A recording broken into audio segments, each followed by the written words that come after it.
ही सर्वसामान्य हिंदूंची भूमिका आहे। हिंदूंना आत्ताच्या घडीला पाकिस्तानला धडा शिकवलं जाणं अपेक्षित आहे। असं असताना लोकसभेचे विरोधी पक्षनेते राहुल गांधी अचानक श्रीनगरला पोहोचले। आपल्या सगळ्यांना हे लक्षात घ्यावं लागेल की सध्या जम्मू काश्मीरमध्ये काँग्रेस समर्थित सरकार आहे आणि याच सरकारच्या कार्यकाळात पर्यटकांवर झालेला पहलगामचा हल्ला हा आजवरचा सर्वात मोठा हल्ला आहे। राहुल यांनी रुग्णालयामध्ये जाऊन जखमींची विचारपूस केली आणि नंतर स्थानिक काँग्रेस कार्यकर्त्यांशी संवाद साधला। हे आटोपल्यावर राजकारण करायची संधी त्यांनी साधलीच।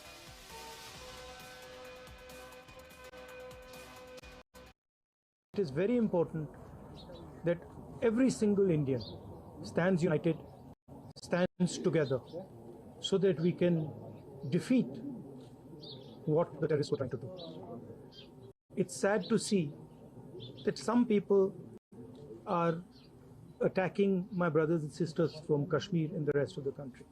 And I think it's very important that all of us stand together, stand united, and fight this nasty action that has been taken and defeat terrorism once and for all. My love and affection to everybody who has lost family members, and I want everybody to know that the whole nation is standing together as one. We had a meeting yesterday with the government, and the united opposition condemned this action.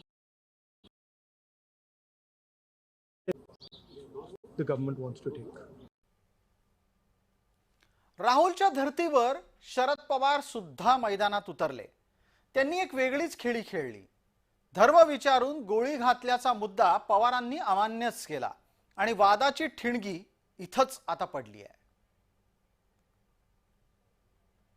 काही पर्यटक सांगतात की तुम्ही हिंदू आहात का मुस्लिम आहात असं विचारून आतंकवाद्यांनी गोळ्या घातल्या असं म्हटलं जातं।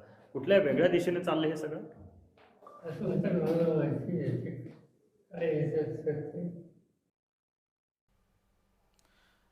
आता याच शरद पवारांच्या समोर 24 तासाच्या आधी गणबोटे कुटुंबातील महिलांनी टाहो फोडला होता।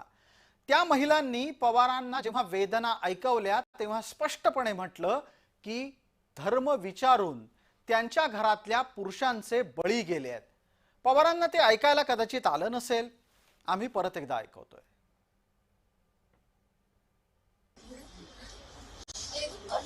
एक जरी असतो तरी आम्हाला मदत झाली, कोणाची हिंमतच नव्हती मग तिथे यायची। आम्हाला निर्बल लोकांना बघून ते आधी आले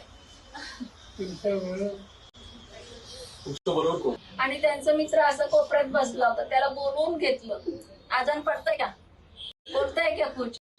आम्ही त्याचा ऐकून पटापट टिकल्या काढून फेकल्या की आम्हाला मारायला नको म्हणून, आणि सगळे अल्लाह अकबर म्हणायला लागलो। जोर जोरात अल्लाहचं नाव करायला लागलो। मग तो गेला निघून, पण या दोघांना मारून टाकलं। अजून एक आमच्या बरोबर होता, त्या तंबूच्या मागे बसलेला, त्याला पण मारलं। तुम्ही ते काय वाचा, आम्ही सगळ्या लेडीज होतो तिथं, तर सगळ्यांनी मोठमोठ्याने आजान म्हटली, पण त्यांनी आमच्या मात्र 27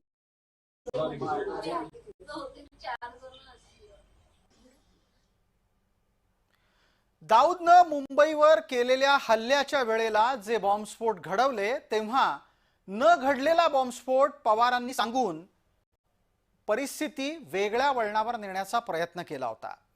आता इथे गणबोटे कुटुंबानं आपली वेदना पवारांसमोर मांडूनही शरद पवार म्हणतात की धर्म विचारून गोळी मारली की नाही हे त्यांना माहित नाही। फडणवीसांनी त्यांच्या या दाव्याला चपराक ठेवून दिली आहे। शरद पवार साहेब काय म्हणाले हे मी ऐकलं नाही, पण ज्यांचे आप्तेष्ट मारले गेले, जे स्वतः त्या ठिकाणी होते, ते काय म्हणाले हे मी ऐकलेलं आहे। पवार साहेबांचं जर असं मत असेल तर त्यांनीही ते जाऊन ऐकावं। विशेषच्या या भागामध्ये तुर्तास इतकंच। आपण पाहत रहा फक्त महाराष्ट्र।